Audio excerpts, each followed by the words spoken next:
O cuspe escorreu quente pelo meu rosto, enquanto 15 pares de olhos me encaravam em silêncio, enquanto eu engolia a humilhação. Eu estava ali, paralisada na cabeceira da mesa de jantar que eu mesma tinha posto com tanto carinho, sentindo o líquido nojento descer pela minha bochecha esquerda até pingar no colarinho da minha blusa azul clara. A blusa que eu tinha passado 3 vezes naquela manhã porque queria estar impecável para o almoço de domingo. "Agora você entende seu lugar, Maria?" A voz de Juliana saía arrastada, cheia de desprezo, os lábios retorcidos num sorriso de satisfação enquanto ela cruzava os braços sobre o vestido vermelho caro. "Seu lugar é servir e calar a boca. Você é empregada nesta casa, não dona." Meu coração batia tão forte que eu podia ouvir nas orelhas. As mãos tremiam segurando o guardanapo de tecido bordado, aqueles que eu tinha feito à mão para o casamento do meu filho Alberto 5 anos atrás.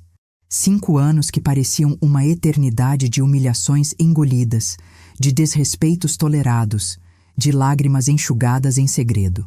Do outro lado da mesa, meus 2 netos, Miguel de 7 anos e Sofia de 5, me olhavam com os olhinhos arregalados, assustados. A irmã de Juliana ria baixinho, fingindo tossir atrás da mão. Os sogros dela, o casal Ferreira, desviavam o olhar para os pratos como se nada tivesse acontecido. A cunhada de Alberto, sentada ao meu lado, apertava minha mão por baixo da mesa. E Alberto? Meu filho estava na outra ponta da mesa, de pé agora, com o rosto vermelho e uma expressão que eu nunca tinha visto antes. As mãos dele fechadas em punho, a mandíbula travada, os olhos fixos na esposa com uma intensidade que fazia o ar ficar pesado. "Juliana..." A voz dele saiu baixa, perigosamente controlada. "O que você acabou de fazer?" Ela virou para ele com aquela sobrancelha erguida, convencida. "Fiz o que tinha que fazer, Alberto. Sua mãe precisa entender de uma vez por todas que... Mas o que meu filho fez em seguida, ninguém naquela mesa esperava ver." "Você já passou por isso? Já se sentiu invisível na própria família? Já engoliu humilhação de gente que deveria te respeitar? Então deixa eu te contar. Essa história que você está prestes a ouvir vai te fazer chorar, vai te fazer sentir raiva, mas no final você vai entender que dignidade não se negocia. E que existem sim filhos que valem a pena. Se você também acredita que mãe se respeita, deixa seu like agora. Se inscreve no canal e ativa o sininho, porque aqui a gente não conta a história de vitimização, a gente conta a história de superação. Agora me acompanha até o final, porque você precisa saber como tudo isso começou. Meu nome é Maria das Graças, tenho 68 anos e durante 43 anos trabalhei como costureira autônoma aqui em São Paulo. Fiz vestidos de noiva, ternos sob medida, reformas, ajustes, tudo o que você imaginar. Minhas mãos sempre foram ágeis com agulha e linha, mesmo agora com as juntas um pouco doloridas da artrose. Fiquei viúva há 15 anos. Foi dia 23 de agosto de 2009. Meu marido Paulo morreu num acidente de carro voltando do trabalho. Naquele dia, Alberto tinha 28 anos e acabava de terminar a faculdade de engenharia civil que eu paguei com o suor do meu rosto. Cada mensalidade daquela universidade custava R$ 2.200. Durante 5 anos, eu paguei direitinho, sem atrasar um mês. Isso dá R$ 132 mil no total. Dinheiro que eu juntei costurando até de madrugada, pegando trabalho extra nos finais de semana, economizando em tudo que podia. Depois que Paulo morreu, vendi nosso apartamento de 2 quartos no Tatuapé por R$ 350 mil. Com esse dinheiro, paguei o restante da faculdade do Alberto, dei 60 mil para ele começar o próprio negócio de construção civil e ainda bancei o casamento dele quando conheceu a Juliana 5 anos depois. O casamento custou R$ 85 mil. Buffet, decoração, vestido da noiva, lua de mel em Cancún, tudo. Juliana queria festa grande e eu, boba que era, achei que estava comprando a felicidade do meu filho, que estava garantindo que ele tivesse uma vida melhor que a minha. Fiquei com o resto do dinheiro guardado numa poupança. Cerca de R$ 80 mil que eram minha segurança, meu colchão para emergências, meu futuro. Morava num apartamento alugado de um quarto. Simples, mas digno. Continuava costurando para me manter. Alberto era um menino doce. Sempre foi carinhoso, atencioso, me ligava todo dia. Mas depois que casou com Juliana, as coisas começaram a mudar. Devagar no começo, como veneno entrando aos poucos. E hoje, naquele domingo 22 de setembro, 5 anos depois do casamento que eu paguei, eu estava ali com o cuspe daquela mulher escorrendo no meu rosto. Mas a história não termina aqui. Na verdade, ela estava apenas começando. Juliana apareceu na vida do meu filho numa festa de formatura em dezembro de 2014. Ela trabalhava como vendedora numa loja de roupas finas no shopping Iguatemi e tinha aquele jeito. Como eu posso explicar? Aquele jeito de quem nasceu sabendo exatamente o que quer e não liga de pisar em quem estiver no caminho. Na primeira vez que Alberto trouxe ela para me conhecer, eu estava terminando um vestido de festa para uma cliente. Era uma quinta-feira à noite, lá pelas 8 horas. Eles chegaram sem avisar e eu ainda estava com a fita métrica pendurada no pescoço, os óculos de grau para perto na ponta do nariz, cheia de alfinetes na almofadinha de pulso. Mãe, essa é a Juliana. Alberto estava radiante, sorrindo daquele jeito que não via há anos.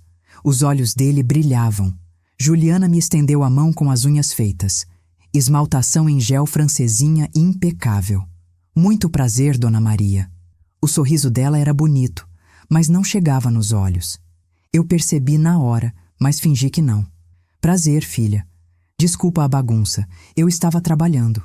Apontei para a sala cheia de tecidos, a máquina de costura ligada, os manequins. Ela olhou em volta com aquela expressão. Sabe quando a pessoa está julgando, mas tentando disfarçar? Nossa, a senhora trabalha em casa? Que interessante. O tom dela deixou claro que interessante não era exatamente um elogio. Naquela noite, enquanto eu fazia café e servia bolo de fubá que tinha feito pela manhã, Juliana mal tocou na comida. Ah, eu estou de dieta, Dona Maria. Carboidrato depois das 6.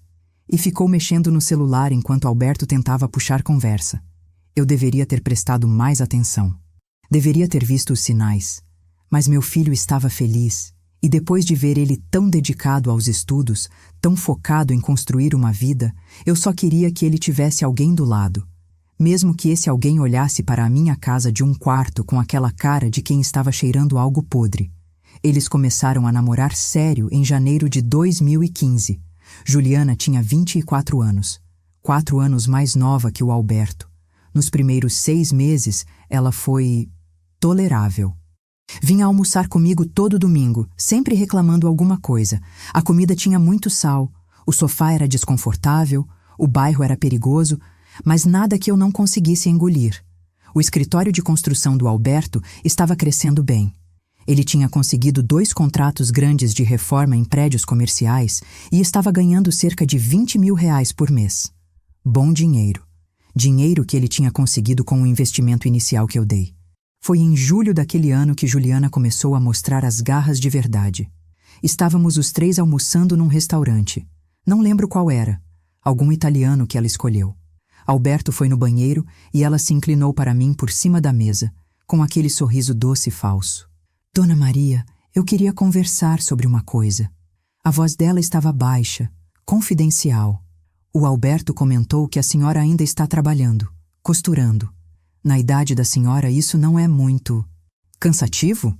Eu gosto do que faço, filha, e preciso me manter, né? É sobre isso. Ela mexeu na salada sem me olhar nos olhos. Quando a gente casar, e a gente vai casar logo, talvez fosse melhor a senhora pensar em parar de trabalhar, ficar em casa, descansar, aposentada. Mas eu tenho só 53 anos, Juliana. Não sou aposentada. Eu sei, mas... Agora ela me olhou, e tinha algo frio naqueles olhos castanhos. É que quando tivermos filhos, vai ser estranho para as crianças ver a avó trabalhando igual empregada, sabe? Eu cresci com a minha avó em casa, fazendo tricô, cuidando da gente. Não, costurando roupa dos outros por dinheiro. As palavras dela caíram como gelo na minha barriga. Empregada. Ela tinha dito empregada com tanto nojo na voz. Olha, Juliana, Aqui está. Alberto voltou, sorrindo, e ela mudou de cara na mesma hora, pegando na mão dele toda dengosa. Eu não contei nada para o meu filho, primeira vez que engoli, mas ia ter muito mais pela frente. Eles casaram em março de 2016, como eu já contei. Festa de R$85 mil que eu paguei inteirinha. Juliana escolheu tudo. O buffet mais caro, decoração com flores importadas, vestido da estilista famosa, lua de mel de 15 dias no Caribe. No dia do casamento, ela estava linda no vestido branco de renda francesa, que custou R$22 mil. Eu estava com um vestido azul marinho simples que eu mesma costurei. Gastei R$200 em tecido e aviamentos. Durante a festa, a mãe dela, Dona Conceição Ferreira, se aproximou de mim na mesa. Maria, você que pagou tudo isso? Ela apontou para o salão decorado com arranjos de rosas brancas e velas. Paguei sim. Quis dar esse presente para o meu filho. Ela riu. Uma risada baixa, meio irônica. Nossa, que generosidade. Meu marido sempre diz que a gente não deveria gastar com filho depois que cresce, mas... Enfim, cada um com seus critérios, né? Engoli de novo. Segunda vez. Nos primeiros 2 anos de casamento, as coisas foram suportáveis. Alberto me ligava menos, uma vez por semana em vez de todo dia, mas ainda vinha me ver. Juliana sempre encontrava desculpa para não vir junto. Ah, estou cansada. Tenho compromisso com minhas amigas. Vou na casa da minha mãe. Quando ela engravidou do Miguel em 2017, achei que as coisas iam melhorar. Pensei, agora ela vai precisar de mim. Vai ver que família é importante. Eu estava tão errada. Na festa do chá de bebê, que eu ajudei a pagar, mais R$15 mil, Juliana me apresentou para as amigas dela como a sogra do Alberto que trabalha com costura. Não minha sogra. Não a Maria. A sogra do Alberto. Como se eu fosse propriedade dele, não uma pessoa com nome. E tinha mais.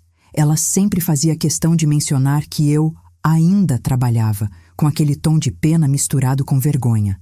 As amigas dela, todas bem vestidas, bem casadas, com unhas feitas, me olhavam com aquela expressão educada mais distante. Terceira vez que engoli. Miguel nasceu em agosto de 2017. Eu estava na sala de espera do hospital, nervosa, rezando para tudo dar certo. Quando Alberto saiu para avisar que tinha nascido e estava tudo bem, eu chorei de alívio. Posso ver meu neto? Claro, mãe, vem! Mas quando chegamos no quarto, Juliana estava na cama com o bebê nos braços e tinha pelo menos 10 pessoas lá, os pais dela, a irmã, os avós, as amigas. Ela me viu e franziu a testa. Alberto, está muito cheio aqui. Sua mãe pode voltar amanhã? Mas mãe veio de longe, amor. Ela só quer conhecer o netinho.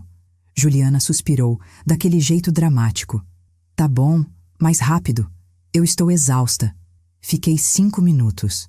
5 minutos para conhecer meu primeiro neto. Segurei ele rapidinho, dei um beijo na testinha dele e saí. Na sala de espera, sentei e chorei baixinho enquanto esperava o ônibus. 4ª vez. Os anos seguintes foram uma escalada lenta de humilhações pequenas que iam se somando. Juliana nunca me chamava pelo nome. Era sempre a sogra, ela ou sua mãe, quando falava com Alberto. Nunca me convidava para os aniversários dela ou de família dela. Quando eu ligava para falar com os netos, ela sempre dizia que eles estavam ocupados, dormindo ou não podiam atender. Alberto comprou uma casa em Alphaville em 2019. Uma casa linda de 3 andares, piscina, 5 quartos, que custou R$1.200.000. O negócio dele tinha explodido. Ele estava ganhando muito bem. Fui convidada para o jantar de inauguração. Cheguei com um presente, um jogo de toalhas de mesa bordadas à mão que levei 2 meses fazendo. Trabalho delicado, com flores e passarinhos, linha de seda importada. Juliana abriu na frente de todo mundo. Tinha uns 20 convidados, todos chiques. Ela olhou para as toalhas e fez uma careta. Ah, que artesanal. Obrigada, Maria. E largou a caixa num canto como se fosse lixo. Ouvi ela cochichando com a irmã depois. Ela ainda acha que estamos em 1980 fazendo bordado. 5ª vez. 6ª. Eu já tinha perdido a conta. Sofia nasceu em 2020, em plena pandemia. Dessa vez, nem me chamaram no hospital. Disseram que era por segurança, por causa do vírus. Só conheci minha neta 2 semanas depois do nascimento, numa visita rápida no portão da casa deles. Juliana ficou na janela, nem desceu para me cumprimentar. Alberto estava diferente, mais quieto, mais sério, com olheiras fundas. Mas toda vez que eu perguntava se estava tudo bem, ele desviava o assunto. Tá tudo ótimo, mãe. Só trabalho demais. Eu via meus netos 1 vez por mês, se tanto. Sempre no portão, rápido, com Juliana vigiando da janela. Miguel já tinha 3 anos e não me conhecia direito. Sofia era um bebê que mal sabia quem eu era. E o pior, Alberto parou de me ligar. Eu tinha que ligar para ele, sempre caía na caixa postal, e quando ele retornava era rápido, apressado. Desculpa, mãe, estou correndo, a gente conversa depois. Mas o depois nunca chegava. Foi em junho de 2022 que as coisas chegaram no limite. Juliana estava grávida de novo? Não. Ela tinha perdido o emprego dela na loja? Não. Alberto estava com problemas financeiros? Também não. O negócio dele estava melhor que nunca, faturando cerca de R$100 mil por mês. O problema era eu. Minha própria existência tinha se tornado um problema. Num sábado à tarde, Alberto apareceu no meu apartamento sem avisar. Era raro ele fazer isso. Geralmente marcava antes, quando marcava. Ele entrou com aquela cara de quem tinha algo pesado para falar. Mãe, preciso conversar com você. Meu coração disparou. Aconteceu alguma coisa? Os meninos estão bem? Estão. É sobre outra coisa. Ele se sentou no sofá, esfregando as mãos. Sinal de nervosismo que eu conhecia desde que ele era criança. A Juliana e eu estávamos conversando e... A gente acha que seria bom você participar mais da vida das crianças. Respirei aliviada. Sério? Ai, filho, eu adoraria. Pode me chamar quando quiser. Mas tem uma condição. Ele me cortou sem me olhar nos olhos. Você teria que ajudar nas tarefas da casa. Sabe? Cozinhar, limpar, cuidar das crianças quando a gente precisar. A Juliana está pensando em voltar a trabalhar e a gente ia precisar de alguém de confiança. O chão sumiu debaixo dos meus pés. Espera, você está me pedindo para ser empregada na sua casa? Não é empregada, mãe. É ajuda familiar. A avó que cuida dos netos. E a gente não ia te pagar, mas você economizaria o aluguel porque moraria lá com a gente. Alberto? Minha voz saiu tremendo. Eu ainda trabalho. Eu tenho minhas clientes, minha costura. Não posso simplesmente largar tudo para... Você tem 63 anos, mãe. Agora ele me olhou, e tinha algo duro naquele olhar que eu nunca tinha visto. Quanto tempo você ainda vai ficar costurando? Não seria melhor ficar com a família, ter uma casa grande, boa comida, segurança? Mas eu teria que largar minha vida. Que vida, mãe? As palavras dele caíram como pedras. Morar sozinha nesse apartamento pequeno, trabalhando que nem escrava? A Juliana está te oferecendo uma oportunidade, uma chance de fazer parte da família de verdade. Fazer parte da família de verdade. Como se eu não fizesse. Como se eu não tivesse pago a faculdade dele, o casamento dele, dado dinheiro para ele começar a vida. Eu preciso pensar. A gente precisa de uma resposta até semana que vem. Tem outras pessoas que poderiam morar lá e ajudar se você não quiser. Ele foi embora. Me deixou ali, sentada no sofá, com o mundo desmoronando. Chorei a noite inteira. Não dormi. Fiquei olhando para o teto, pensando em tudo que eu tinha sacrificado, em todas as humilhações que tinha engolido, em todas as vezes que tinha ficado quieta para não criar problema. E agora queriam que eu fosse empregada deles, que eu abrisse mão da minha independência, do meu trabalho, da minha dignidade. No domingo seguinte, liguei para o Alberto e disse que não, que eu agradecia a oferta, mas que ia continuar vivendo minha vida. Ele ficou em silêncio por uns segundos. Depois, a Juliana vai ficar decepcionada. Ela realmente queria que você fizesse parte da família. Eu sempre fiz parte da família, Alberto, desde o dia que você nasceu. Tudo bem, mãe, se é assim que você quer. E desligou. Aquilo foi em julho. Durante 2 meses, ele não me ligou. Nem uma vez. Não atendeu minhas ligações. Não respondeu mensagens. Era como se eu tivesse morrido. Em setembro, recebi uma mensagem de Juliana. A primeira mensagem que ela me mandava em 5 anos de casada com meu filho. Maria, estamos fazendo almoço de família domingo, dia 22. Seria bom você vir. Alberto insistiu. Não tinha carinho, não tinha sogra, não tinha querida, não tinha nada. Só meu nome seco e o recado. Mas era meu filho pedindo. Meu filho que não falava comigo há 2 meses. Então eu respondi que ia. No sábado, passei a blusa azul clara 3 vezes até ficar perfeita. Escolhi uma calça preta social. Prendi o cabelo num coque elegante. Coloquei o colar de pérolas falsas que minha mãe tinha me dado. Minha herança dela. Domingo, dia 22 de setembro de 2024. O dia que mudaria tudo. Cheguei na casa deles 12:00 em ponto. Toquei a campainha e foi Miguel quem abriu, já com 7 anos, alto, parecido com o pai. Oi, vó. Ele me abraçou rápido e saiu correndo para dentro. Entrei. A casa estava cheia. Além de Alberto, Juliana e as crianças estavam lá. Os pais dela, Conceição e Marcos Ferreira, a irmã dela, Fernanda, o marido da Fernanda, Roberto, e a cunhada do Alberto, Patrícia, irmã dele por parte de pai, de outro casamento. A mesa estava posta com aquelas toalhas que eu tinha bordado e dado de presente na inauguração. Eu quase sorri. Ela tinha guardado, então talvez não tivesse achado tão ruim assim. Mas quando me aproximei, percebi que minha toalha estava no chão. Literalmente no chão, embaixo da mesa, servindo para as crianças não sujarem o tapete enquanto brincavam. Juliana viu meu olhar e deu um sorriso. Ah, a toalha bordada estava guardada, mas os meninos derrubaram suco na toalha boa e eu precisei improvisar algo para proteger o carpete. Sua toalha é perfeita para isso, artesanal, resistente. Engoli. De novo, sempre engolindo. Maria, senta ali. Ela apontou para uma cadeira no canto da mesa. A pior posição não dava para ver direito. Estava espremida entre a parede e o aparador. Me sentei. Alberto estava na outra ponta, conversando com o sogro sobre negócios. Nem olhou para mim. O almoço começou. Tinha lasanha, salada, farofa, arroz, feijão tropeiro. Comida cara, bem feita. A empregada deles, uma senhora chamada Joana, serviu todo mundo. Quando chegou minha vez, Juliana fez um gesto. Joana, deixa. Ela pode se servir sozinha. E pegou o refratário da lasanha de perto de mim, colocando no outro lado da mesa, longe do meu alcance.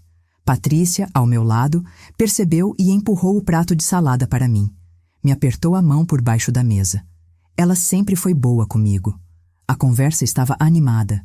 Eles falavam sobre viagem para Disney, reforma na casa, carro novo que o Marcos tinha comprado. Ninguém me incluía. Eu era invisível.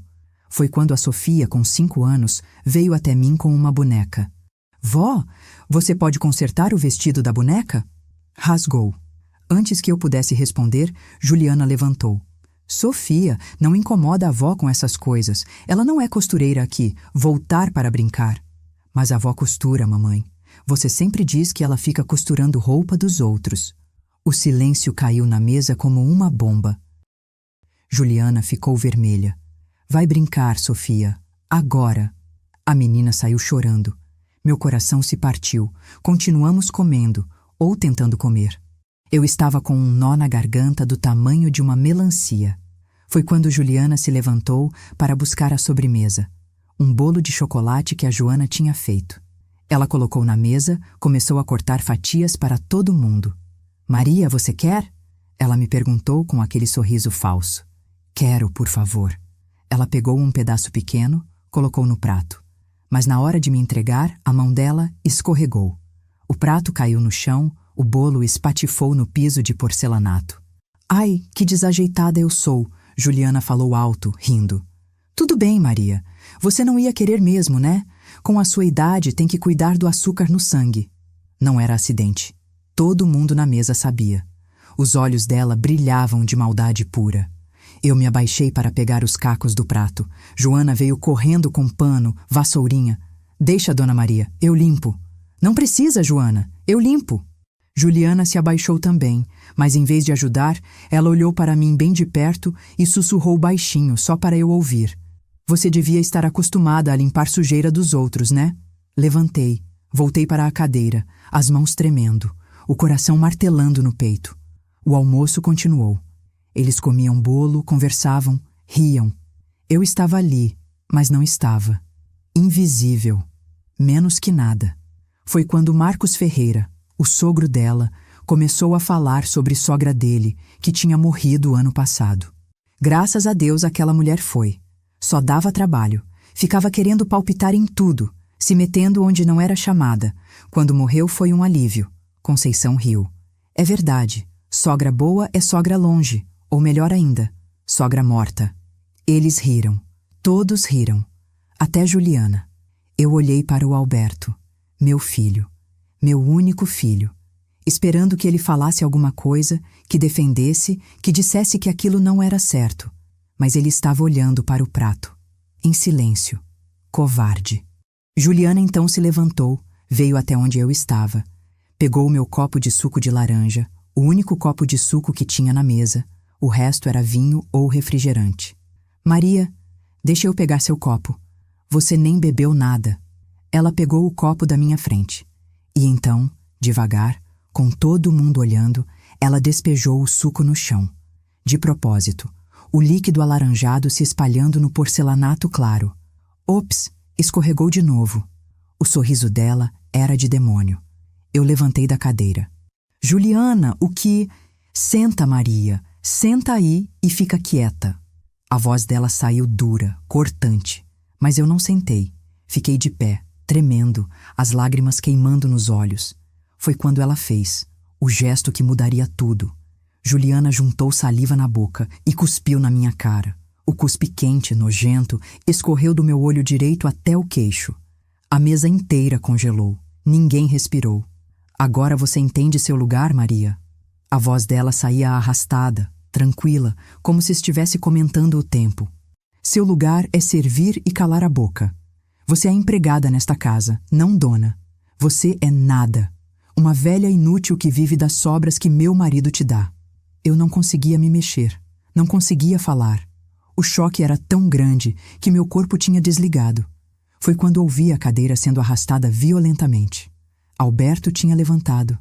E a expressão no rosto do meu filho, nunca tinha visto ele assim.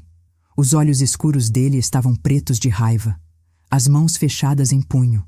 A mandíbula travada com tanta força que dava para ver o músculo saltando. Juliana. A voz dele saiu baixa, perigosamente controlada. O que você acabou de fazer? Ela virou para ele com aquela sobrancelha erguida, toda convencida. Fiz o que tinha que fazer, Alberto. Sua mãe precisa entender de uma vez por todas que... Ela não terminou a frase. Porque meu filho pegou o prato dele, o prato de porcelana cara, parte do jogo que tinha custado R$3.000, e jogou na parede.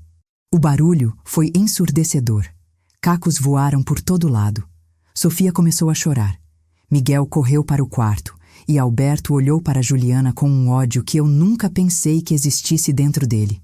Limpa o cuspe da minha mãe. Agora. A sala inteira ficou em choque. Marcos tentou se levantar. Calma, Alberto. Vamos conversar. Senta! Alberto rugiu e o homem sentou de volta, branco. Ninguém se mexe, ninguém fala, ninguém sai daqui até isso ser resolvido. Ele caminhou até Juliana, que tinha recuado, de olhos arregalados. Pela primeira vez desde que eu conhecia aquela mulher, ela estava com medo. Você... A voz dele tremeu. Você cuspiu na mulher que pagou minha faculdade, que vendeu o apartamento dela para me dar futuro, que pagou nosso casamento, que sacrificou a vida inteira por mim. Alberto, eu... Cala a boca! O grito dele foi tão alto que os quadros na parede tremeram. Você vai limpar o rosto dela, você vai pedir desculpas, e depois... Depois a gente vai ter uma conversa muito séria sobre o que vai acontecer agora. Juliana estava chorando agora, olhando para os pais dela, para a irmã, procurando aliados. Mas ninguém se mexeu. Ninguém falou. Alberto pegou um guardanapo de tecido, aquele que eu tinha bordado, e estendeu para a esposa. Limpa, agora. Com a mão tremendo, Juliana se aproximou de mim. Ela levantou o guardanapo, tentou tocar meu rosto, mas Alberto agarrou o pulso dela. Não, de joelhos. Você vai pedir desculpas de joelhos. E naquele momento, vendo meu filho que eu achava que tinha perdido, que tinha se tornado outro sob a influência daquela mulher, naquele momento eu entendi. Ele sempre me amou, ele sempre soube, e ele estava cansado de engolir também. Juliana se ajoelhou na minha frente, as lágrimas descendo, borrando a maquiagem cara, e com a mão tremendo, ela limpou o cuspe do meu rosto. Me desculpa. A voz dela saiu engasgada. Mas Alberto não tinha terminado. Ele olhou para a mesa toda, para os sogros, para a cunhada, para todo mundo que tinha sido conivente com anos de humilhação, e disse as palavras que eu nunca pensei que fosse ouvir. Almoço acabou. Todo mundo sai da minha casa, agora, e não voltem mais. Ninguém se mexeu. Por uns 5 segundos que pareceram 5 horas, todo mundo ficou congelado olhando para o Alberto, como se ele tivesse acabado de crescer 3 metros de altura. Juliana ainda estava de joelhos na minha frente, tremendo, com o guardanapo sujo de cuspe na mão. Marcos Ferreira estava vermelho, com a veia da testa saltando. Conceição tinha a boca aberta, chocada. Fernanda segurava o braço do marido Roberto. E Patrícia, a cunhada do Alberto, estava ao meu lado com os olhos cheios de lágrimas, segurando firme a minha mão. Foi Marcos quem quebrou o silêncio primeiro. Ele se levantou da cadeira, todo empertigado naquele terno cinza caro. Alberto, acho que você está exagerando. Foi só uma discussão de família, não precisa expulsar ninguém. Vamos conversar como adultos e... Eu disse para todo mundo sair. A voz do Alberto saiu gelada, sem emoção. Ele nem olhou para o sogro. Os olhos dele estavam fixos na Juliana, que ainda estava ajoelhada. Agora, peguem suas coisas e saiam da minha casa. Alberto, filho. Conceição tentou com aquela voz melosa, fingindo preocupação. A Juliana está nervosa. Ela não quis dizer, não me chama de filho. Agora ele olhou para ela e o desprezo na cara dele era palpável. A senhora ficou sentada vendo minha mãe ser humilhada durante meses, anos. A senhora riu quando seu marido falou que sogra boa é sogra morta.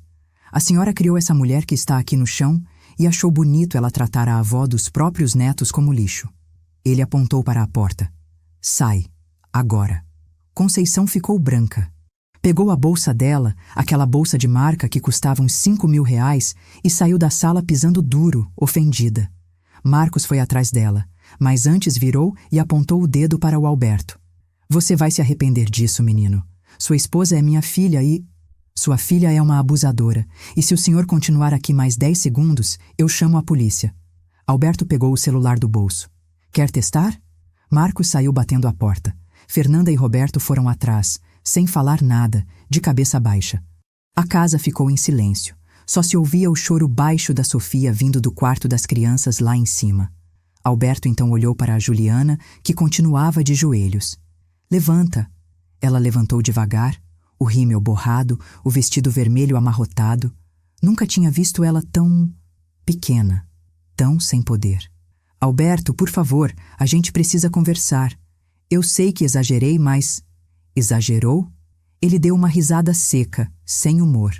Você cuspiu na cara da minha mãe, na frente dos nossos filhos, na frente da sua família inteira. E você acha que exagerou? Eu estava nervosa. Ela sempre fica se fazendo de vítima, sempre... O tapa não foi forte, mas foi certeiro. A mão do Alberto acertou a mesa, fazendo os copos pularem. Não, você não vai botar a culpa nela. Não agora. Juliana começou a chorar mais alto. Você bateu na mesa. Você nunca fez isso. O que está acontecendo com você? O que está acontecendo comigo? Alberto passou a mão no cabelo, nervoso, os olhos vermelhos. Eu acordei, Juliana. Eu finalmente acordei. Ele se virou e olhou para mim, e naquele olhar tinha tanta dor, tanto arrependimento. Mãe, me perdoa. Eu sou um covarde, um fraco. Eu vi você sendo humilhada durante 5 anos e não fiz nada. Absolutamente nada. Filho, minha voz saiu rouca, engasgada. Não, deixa eu falar. Ele veio até mim, pegou minhas mãos. As mãos dele estavam geladas, tremendo. Eu vi ela te colocar para fora de casa quando você veio visitar. Eu vi ela jogar seu presente no lixo.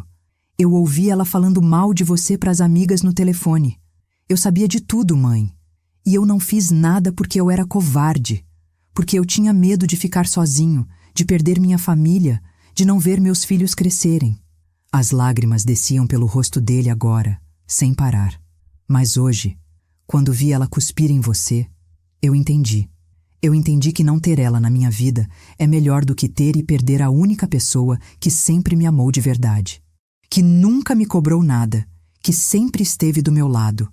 Eu estava chorando também agora, sem conseguir segurar. Patrícia ao meu lado soluçava baixinho.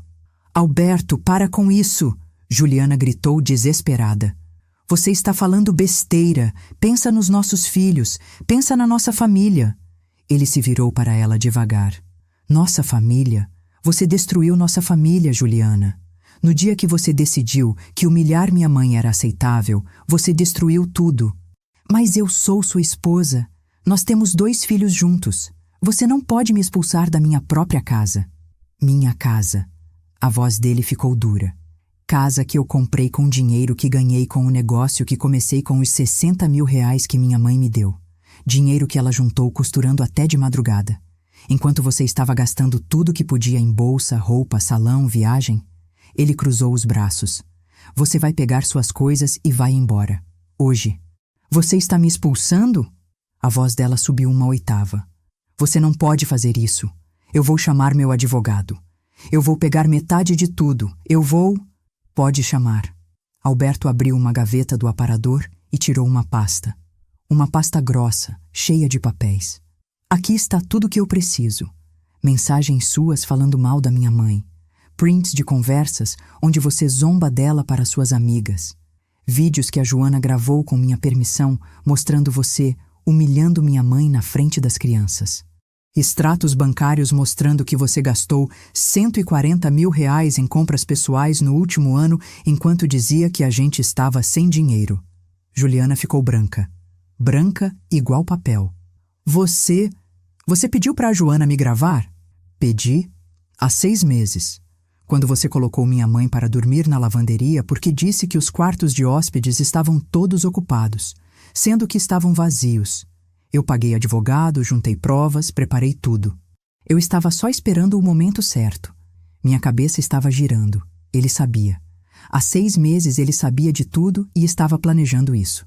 Alberto, tentei falar, mas ele levantou a mão. Eu ia fazer isso de forma mais calma, mãe. Ia esperar passar as festas de fim de ano. Ia preparar os meninos aos poucos. Mas depois de hoje, depois do que ela fez com você, não tem mais espera. Ele olhou para Juliana com nojo. Você tem 1 hora. Pega suas roupas, seus documentos, suas coisas pessoais. O resto fica. Os presentes que minha mãe deu, as roupas das crianças, os móveis, tudo fica. Você sai só com o que é seu de verdade. Você não pode fazer isso. Eu sou mãe dos seus filhos. E vai continuar sendo. Vou entrar com pedido de divórcio segunda-feira. Você vai ter direito a visitar Miguel e Sofia em horários determinados, sob supervisão nos primeiros meses. Vou pedir a guarda integral deles porque tenho provas de negligência emocional e abuso psicológico. Abuso psicológico? Eu nunca encostei um dedo nas crianças. Não neles, na mãe deles. Alberto apontou para mim. Você fez nossos filhos testemunharem agressão verbal e física contra a avó deles. Você ensinou minha filha de 5 anos que é normal tratar idoso como lixo. Você criou um ambiente tóxico onde humilhar família é aceitável. Ele respirou fundo. Nenhum juiz vai te dar guarda integral com essas provas. No máximo, visitas supervisionadas. Juliana caiu no chão de joelhos de novo, mas dessa vez não era por ordem. Era porque as pernas dela tinham falhado. Ela estava soluçando, agarrando a barra da calça dele. Alberto, por favor, eu te amo. Eu erro, eu sei que erro, mas eu posso mudar. Eu prometo, eu vou tratar sua mãe bem, eu vou ser diferente, Você não me ama. A voz dele ficou mais baixa, mais triste. Você ama o que eu represento. A casa grande, o dinheiro, o status. Mas eu? O homem que trabalha 60 horas por semana para sustentar seu estilo de vida? O filho da costureira? Você nunca me amou de verdade. Ele se abaixou, soltou os dedos dela da calça dele com cuidado. Levanta, Juliana. Levanta e vai arrumar suas coisas. Ainda faltam 55 minutos. Ela levantou cambaleando, segurou na mesa. O rosto dela estava destruído, a maquiagem toda borrada, os olhos inchados. Eu te odeio tanto. A voz dela saiu com veneno. Eu sei, mas eu não ligo mais. Alberto abriu a porta da sala. Patrícia, você pode ir com ela? Só para garantir que ela não vai quebrar nada ou fazer escândalo? Patrícia soltou minha mão, limpou as lágrimas do rosto e assentiu. Vou sim. Ela passou por Juliana e subiu as escadas. Juliana foi atrás, arrastando os pés. Quando elas sumiram, Alberto se virou para mim e desabou. Ele caiu de joelhos na minha frente, abraçou minha cintura e chorou. Chorou como não chorava desde criança, desde quando o pai dele morreu 15 anos atrás. Soluços fundos, desesperados, de quem segurou demais e não aguenta mais. Me perdoa, mãe. Me perdoa por ser tão fraco, por deixar você sofrer, por não ter te defendido antes. As palavras saíam atropeladas no meio do choro. Eu não mereço você. Eu não mereço ser seu filho. Eu abracei a cabeça dele, afundei os dedos no cabelo dele e chorei junto. Você é meu filho, sempre vai ser. E eu te perdoo. Eu sempre te perdoei. A gente ficou assim por uns 10 minutos. Só nós dois, abraçados, chorando anos de dor, de mágoa, de humilhação engolida, mas também chorando alívio, porque finalmente, as coisas iam mudar. Depois de um tempo, ouvimos barulho na escada. Juliana descia arrastando 2 malas grandes. Patrícia vinha atrás com uma caixa de sapatos. O rosto da Juliana estava duro, fechado, sem mais lágrimas. Está pronto. Ela jogou as malas no chão da sala com força. Feliz agora? Não, mas é o começo. Alberto se levantou, ainda segurando minha mão. Vou chamar um Uber para você. Você vai para onde? Para a casa dos meus pais. Onde mais eu iria? Ótimo. Segunda-feira você vai receber a citação do divórcio. Pega um advogado bom. Vai precisar. Ela pegou as malas, a bolsa e caminhou até a porta. Mas antes de sair, virou e olhou para mim. E naquele olhar tinha tanto ódio que eu senti um frio na espinha. Você venceu, Maria. Parabéns. Você destruiu meu casamento. Não. Alberto falou antes que eu pudesse responder. Você destruiu seu casamento no dia que decidiu que minha mãe não merecia respeito. No dia que cuspiu nela. Você fez isso sozinha.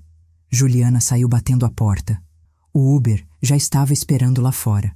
A gente viu pela janela ela entrando no carro com as malas, sem olhar para trás. E quando o carro sumiu na rua, eu senti algo que não sentia há 5 anos. Paz. Os dias seguintes foram uma confusão. Alberto contratou um advogado de divórcio, o Dr. Henrique Campos, um homem sério de uns 50 anos que já tinha lidado com casos parecidos. Ele explicou que com as provas que o Alberto tinha juntado, mensagens, vídeos, extratos bancários, as chances de conseguir a guarda integral das crianças eram grandes. Abuso psicológico contra familiar idoso na frente de menores é gravíssimo. Dr. Henrique explicou numa reunião no escritório dele. Além disso, os gastos excessivos dela com dinheiro da família enquanto alegava dificuldades financeiras demonstra irresponsabilidade. O juiz vai ver com bons olhos sua decisão de proteger as crianças desse ambiente. Juliana tentou contra-atacar. Ela contratou um advogado também, o Dr. Paulo Mendes, conhecido por ser agressivo. Eles entraram com pedido de pensão alimentícia de R$20 mil por mês, alegando que Juliana tinha se acostumado a um padrão de vida alto e precisava manter. Dr. Henrique riu quando viu o pedido. 20 mil? Ela acha que é quem? Vamos mostrar para o juiz quanto ela gastava por mês em futilidades, enquanto a sogra morava num apartamento alugado e continuava trabalhando aos 68 anos. No dia da primeira audiência, 3 semanas depois, eu fui junto com o Alberto. A gente entrou no fórum de Alphaville às 9 da manhã. Juliana estava lá com os pais dela e o advogado. Ela estava diferente, mais magra, olheiras fundas, o cabelo sem o brilho de antes. Quando me viu, desviou o olhar. A audiência durou 2 horas. O juiz, Dr. Márcio Fernandes, um senhor de cabelo grisalho e óculos de aro grosso, ouviu os dois lados.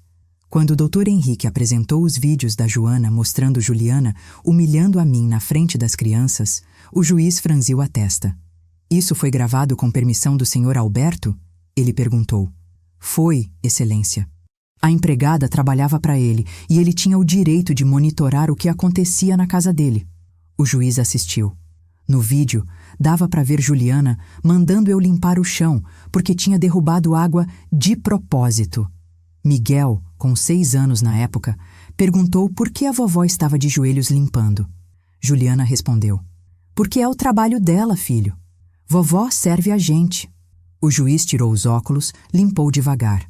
Doutora Paula, ele se dirigiu à advogada da Juliana, porque o doutor Paulo tinha mandado a sócia dele. A senhora tem algo a dizer sobre isso? Ela engoliu seco. Excelência, minha cliente estava num momento de estresse. Ela. Estresse não justifica abuso. O juiz cortou. Principalmente abuso contra idoso, que é crime previsto no Estatuto do Idoso. Ele olhou para Juliana. A senhora tem noção da gravidade do que fez? Juliana estava chorando. Eu errei, Excelência. Eu sei que errei. Mas eu amo meus filhos. Eu não posso ficar sem eles. A senhora deveria ter pensado nisso antes. O juiz bateu o martelo. Guarda provisória fica com o pai. Visitação supervisionada para a mãe, 2 vezes por semana, 2 horas cada, sob acompanhamento de psicóloga do fórum. Pensão alimentícia fixada em R$5.000 até decisão final do divórcio. Próxima audiência em 60 dias. Juliana saiu dali destruída. Os pais dela estavam furiosos, ameaçando entrar com recursos, mas Dr. Henrique só sorriu. Podem tentar, não vai mudar nada. Quando a gente saiu do fórum, Alberto me abraçou forte. Acabou, mãe, acabou. Mas ainda não tinha acabado completamente. 2 semanas depois, Conceição e Marcos apareceram na casa do Alberto sem avisar. Era um sábado à tarde. Eu estava lá ajudando o Alberto a reorganizar alguns cômodos. Miguel e Sofia estavam brincando no quintal. Quando a campainha tocou e o Alberto viu quem era pelo interfone, ele suspirou. O que eles querem agora? Abriu o portão. Conceição entrou toda emproada, o Marcos atrás. Eles me viram e a cara dos dois azedou. Alberto, precisamos conversar. Conceição falou. Sobre a Juliana, sobre nossos netos. Não tem nada para conversar. O juiz já decidiu. O juiz decidiu errado. Marcos bateu o punho na mesa. Minha filha não é abusadora. Ela é uma boa mãe. Boa mãe não ensina os filhos a desrespeitar idoso. Alberto cruzou os braços. Boa mãe não cospe na cara da avó das crianças. Isso foi um momento de fraqueza. Todo mundo erra. Errar é esquecer um aniversário. Errar é falar algo ríspido sem querer. Cuspir na cara de alguém é maldade pura. Alberto apontou para a porta. Vocês não são bem-vindos aqui. Podem ir embora. Conceição então mudou de tática. Ela se virou para mim com aquela cara de falsa preocupação. Maria, pelo amor de Deus, você é mãe. Você sabe o que é amar um filho. Não faz isso com a Juliana. Não tira os filhos dela. Eu olhei para aquela mulher que tinha rido quando o marido dela disse que sogra boa é sogra morta. Que tinha ficado em silêncio vendo a filha me humilhar. Que nunca, em 5 anos, tinha me tratado com um pingo de respeito. Conceição, falei, e minha voz saiu mais firme que eu esperava. Eu não estou tirando nada de ninguém. Sua filha perdeu o direito de estar perto dos meus netos quando escolheu fazer deles testemunhas de abuso. Quando mostrou para eles que é normal tratar família igual lixo. Eu estou protegendo Miguel e Sofia de crescerem achando que esse comportamento é aceitável. Você está envenenando meu filho contra minha filha, ela gritou, perdendo a compostura. Não, sua filha fez isso sozinha. Eu me levantei, olhei ela nos olhos. Durante 5 anos eu engoli humilhação calada porque não queria criar problema. Porque achava que a felicidade do meu filho era mais importante que minha dignidade. Mas não é. E eu não vou ficar quieta mais. Marcos avançou para mim, vermelho de raiva. Ele não terminou porque Alberto se colocou na frente dele. Toca na minha mãe e eu chamo a polícia agora. Tenta. Marcos recuou. Eles ficaram ali mais uns minutos tentando argumentar, ameaçando processar, dizendo que iam fazer escândalo. Mas Alberto não se abalou. Pediu para eles saírem, e quando não saíram, ligou para a polícia. Eles foram embora antes da viatura chegar. Depois disso, eles tentaram algumas vezes ainda. Ligações, mensagens, até apareceram na escola do Miguel uma vez tentando buscar ele. Mas o Alberto tinha avisado a escola que só ele e eu podíamos buscar as crianças. A diretora ligou para ele imediatamente e eles foram embora de mãos vazias. Aos poucos, eles desistiram, pelo menos de aparecer fisicamente. Nas redes sociais, Conceição postava indiretas sobre netos roubados e avós injustiçados, mas ninguém levava muito a sério. O divórcio foi finalmente concluído 6 meses depois da audiência. Juliana ficou com visitação supervisionada 2 vezes por semana, pensão de R$ 5.000 para ela e R$ 3.000 para cada criança. Alberto ficou com a casa, os carros, a empresa. Ela não contestou, porque sabia que se fosse para julgamento, as provas iam destruir ela completamente. No dia que a sentença saiu, Dr. Henrique ligou para o Alberto. Acabou oficialmente. Você está divorciado. Alberto desligou o telefone e me olhou. Mãe, vem morar aqui comigo. Eu pisquei. O quê? Vem morar aqui. Tem 5 quartos nessa casa. Você escolhe o que quiser, decora do jeito que gostar. Para de pagar aluguel, para de morar sozinha. Fica perto dos netos, fica perto de mim. Os olhos dele encheram de lágrimas. Por favor, eu perdi 5 anos com você por causa da minha covardia. Não quero perder mais nenhum dia. Eu estava sem palavras. Mas, e minha costura? Meus clientes? Monta um ateliê aqui. Tem aquele quarto no fundo, perto da área de serviço, que é enorme e tem iluminação perfeita. Põe suas máquinas, seus tecidos, seus manequins, trabalha daqui.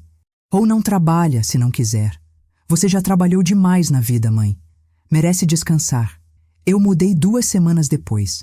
Alberto contratou um caminhão para buscar minhas coisas do apartamento. Não era muita coisa. Móveis velhos, roupas, minhas máquinas de costura, caixas de linha e tecido. Mas era minha vida inteira naquelas caixas. O quarto que escolhi era lindo. Uma suíte no 2º andar, com vista para o quintal, banheiro privativo, closet. Alberto mandou pintar da cor que eu quis, um azul claro suave, e comprou móveis novos. Cama king size, criados mudos de madeira, uma poltrona de leitura perto da janela. O ateliê ficou perfeito. Ele colocou prateleiras para minhas linhas, ganchos para tecidos, uma mesa grande para cortar. Instalou iluminação LED, um ventilador de teto. Para você trabalhar confortável, ele disse. Nos primeiros dias, eu acordava sem acreditar. Achava que era sonho. Que ia abrir os olhos e estar de volta no meu apartamento de 1 quarto, sozinha, com barulho da rua entrando pela janela. Mas não era sonho. Eu acordava e ouvia os passarinhos do quintal, o riso das crianças lá embaixo, o cheiro de café que o Alberto fazia toda manhã. Miguel e Sofia se acostumaram rápido com a vovó morando ali. Todo dia, quando voltavam da escola, corriam para o meu quarto para me contar sobre o dia deles. A Sofia me pedia para eu ensinar ela a costurar. O Miguel me ajudava a organizar as linhas por cor. Joana, a empregada, ficou também. Dona Maria, ela me disse uma vez: eu estou tão feliz que o Sr. Alberto tomou essa atitude. Eu via o sofrimento da senhora e me doía não poder fazer nada. Você fez, Joana. Você gravou os vídeos. Sem você, nada disso teria acontecido. Ela sorriu com lágrimas nos olhos. A senhora merecia. Patrícia, a cunhada do Alberto, virou minha amiga de verdade. A gente almoçava juntas toda semana, ia no cinema, conversava por horas. Ela me contou que sempre achou a Juliana horrível, mas não sabia como ajudar. Eu me sinto culpada de não ter feito mais, ela confessou uma vez. Ninguém se sente mais culpado que o Alberto. Mas o importante é que, no final, ele fez o certo. E você sempre foi gentil comigo. Sempre segurou minha mão quando eu precisava. Isso conta.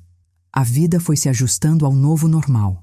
Alberto trabalhava bastante, mas sempre fazia questão de jantar em casa com a gente. As crianças estavam felizes, mais leves.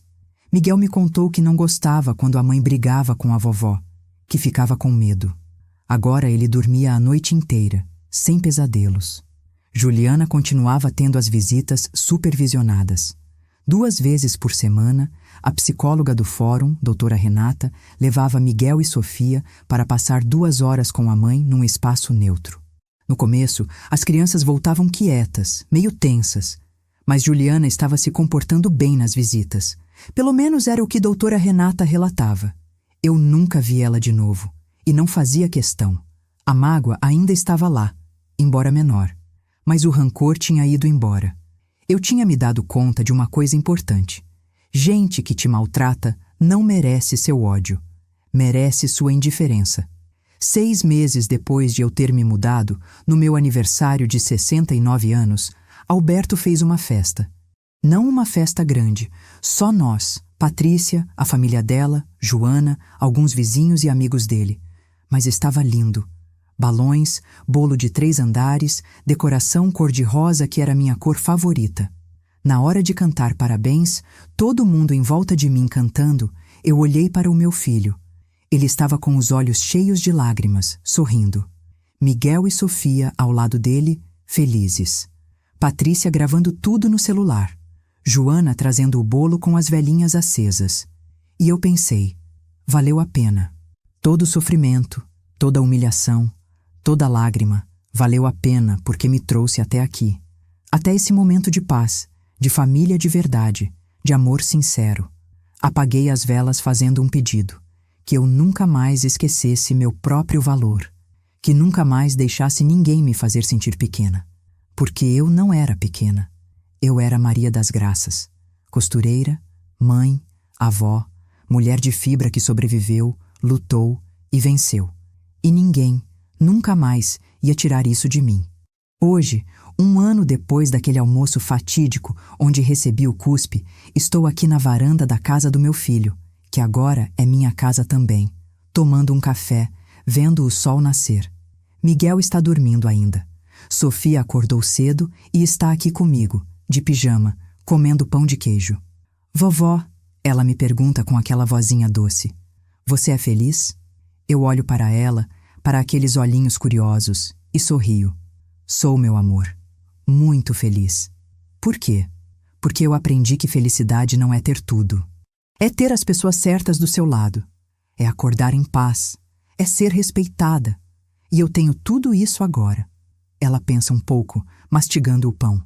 A mamãe não te respeitava, né? Meu coração aperta. Por mais que a gente tentasse proteger as crianças, elas percebiam tudo. Não, Sofia. Ela não respeitava. E o papai defendeu você.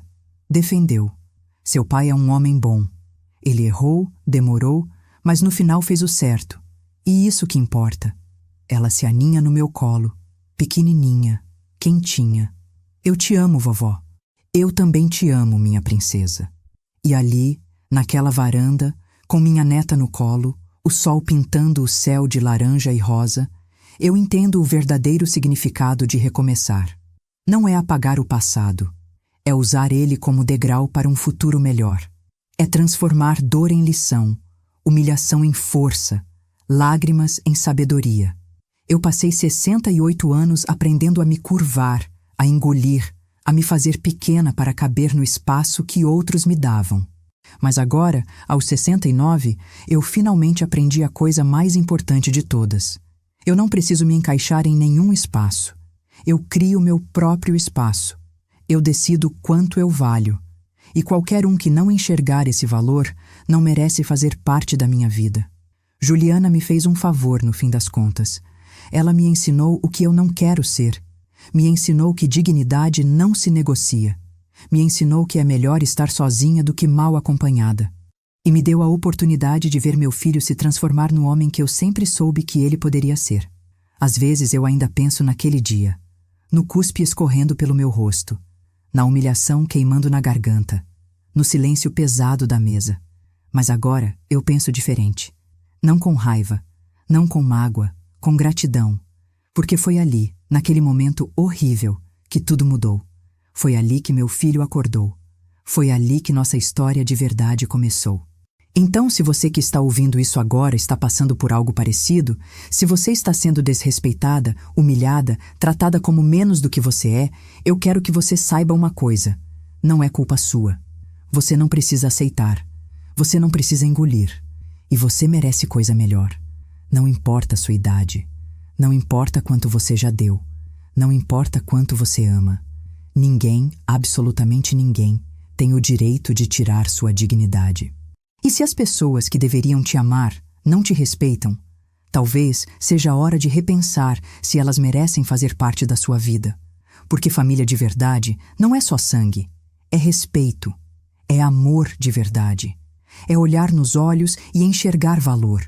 Levanta a cabeça, enxuga as lágrimas.